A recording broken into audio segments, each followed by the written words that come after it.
Lowering district heating operating temperatures is essential for deploying fourth-generation district heating. The building level substation plays a critical role in achieving this.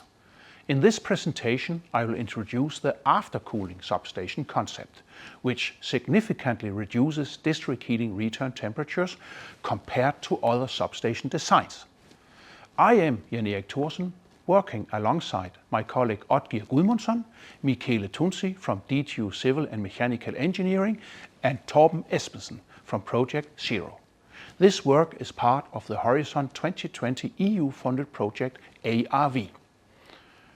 This presentation covers the aftercooling concept, benchmarking alternatives, modeling details, analytical results and conclusions. The aftercooling concept, as shown in the figure, involves cascading energy flows at the building level substation. Our goal is to explore how much the aftercooling concept can reduce the district heating return temperature compared to alternative concepts. Let's review the alternative concepts. Here is the new aftercooling concept. A dedicated heat exchanger handles domestic hot water circulation. Since the building circulation return temperature is typically above 50 degrees, this high return temperature is used for the heating circuit, effectively aftercooling it. Hence the name aftercooling concept. As one alternative, we have the parallel concept, which is widely used and the simplest design. It features one heat exchanger for both domestic hot water and domestic hot water circulation, in parallel with another for the heating circuit. As second alternative, we have the two-stage concept. Here, the primary heating return preheats cold water for domestic hot water service, simultaneously lowering the overall district heating return temperature. Here comes some main boundary conditions. The year is divided into 52 weekly steps. Heating energy is based on the heating degree day principle with design reference year data, using a base temperature of 17 degrees. Fourth and third generation profiles are used, including representative district heating supply and heating system temperatures. Cold water temperature is set at 10 degrees.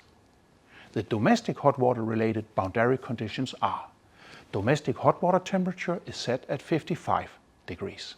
Domestic hot water tapping energy varies by ±20% throughout the year, and domestic hot water circulation energy varies by ±10%, both based on field experience, lowest during the summer.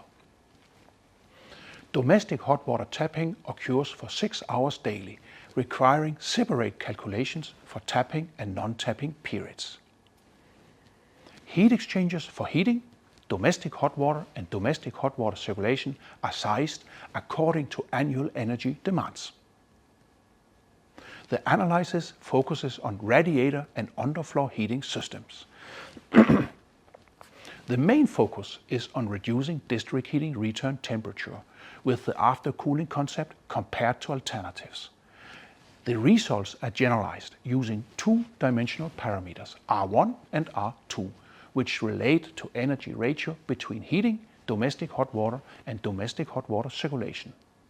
These results are then independent of absolute annual energy demands. Additionally, 8 specific building cases are analyzed. Now, how does the district heating return temperature profile vary throughout the year when comparing the aftercooling concept with the parallel concept?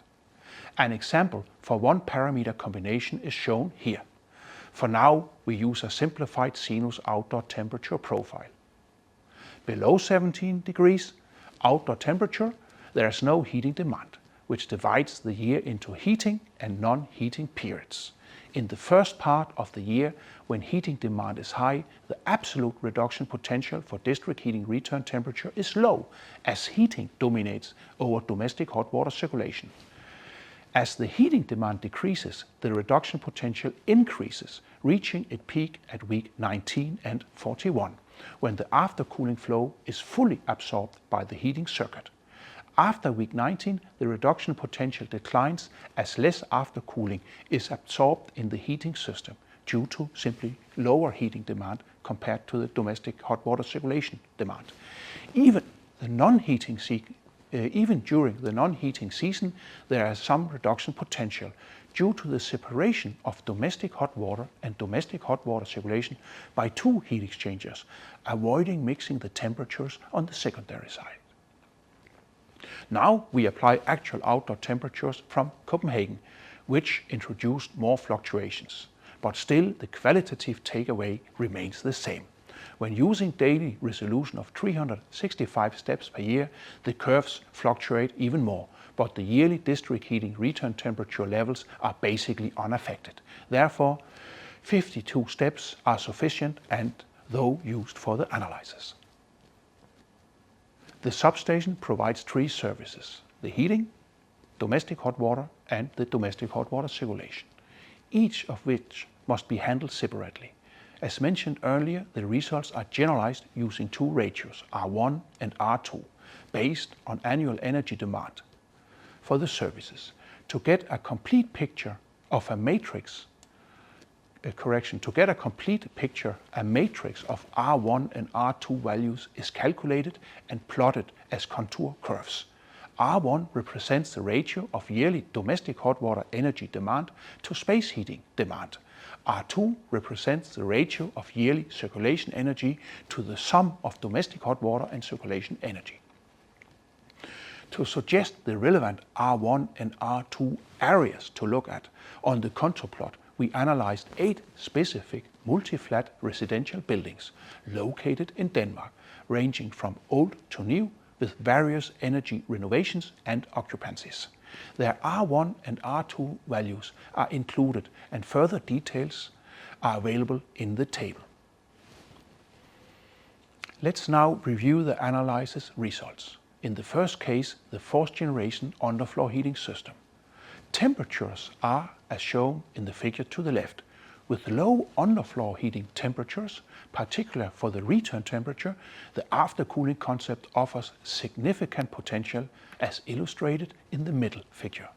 For the 8 specific buildings, the reduction potential ranges from 7.0 to 8.3 degrees compared to the parallel system, and from 5.4 to 6.7 degrees compared to the two-stage system. These results are both impressive and highly relevant. For the second case, it involves fourth generation radiator heating. While higher radiator temperatures slightly reduce the potential, the impact is minimal, as shown in the figures. For the 8 building cases, the temperature reduction ranges from 5.4 to 6.7 degrees compared to the parallel system, and 4.1 to 5.1 degrees compared to the two-stage system. These results are very promising. The third case is the third generation underfloor heating, with temperatures illustrated in the figure to the left. Despite the higher underfloor heating temperatures, the aftercooling concept remains effective. For the 8 building cases, temperature reduction range from 4.2 to 7.7 degrees compared to the parallel system, and 2.4 to 4.1 degrees compared to the two-stage system. The results are promising, although the potential is slightly reduced. The fourth case is the third generation radiator case, with temperatures shown in the figure to the left. Even with higher radiator temperatures, the aftercooling concept remains effective. For the 8 building cases, temperature reductions range from 3.0 to 5.8 degrees compared to the parallel system, and 1.2 to 2.5 degrees compared to the two-stage system. Although the two-stage system gains performance as heating temperature increases, the aftercooling concept still shows promising results, even with reduced potential. Let's now explore how changing climate profiles affect the performance of the aftercooling concept, focusing on Helsinki, Paris and Rome. For the fourth generation underfloor heating case, it becomes: the aftercooling concept benefits from a short no heating period and relatively mild winter temperatures, which lead to a lower heating system temperatures. The figures to the right show the buildings in each city with the blue areas adjusted based on local R1 and R2 values. Compared to the parallel concept, the aftercooling concept performs best in Paris, where a 7-degree reduction potential is achievable due to a short no heating period and relatively warm winter temperature. Helsinki also benefits from a short no heating period, but faces lower winter temperatures, resulting in a 6-degree reduction potential.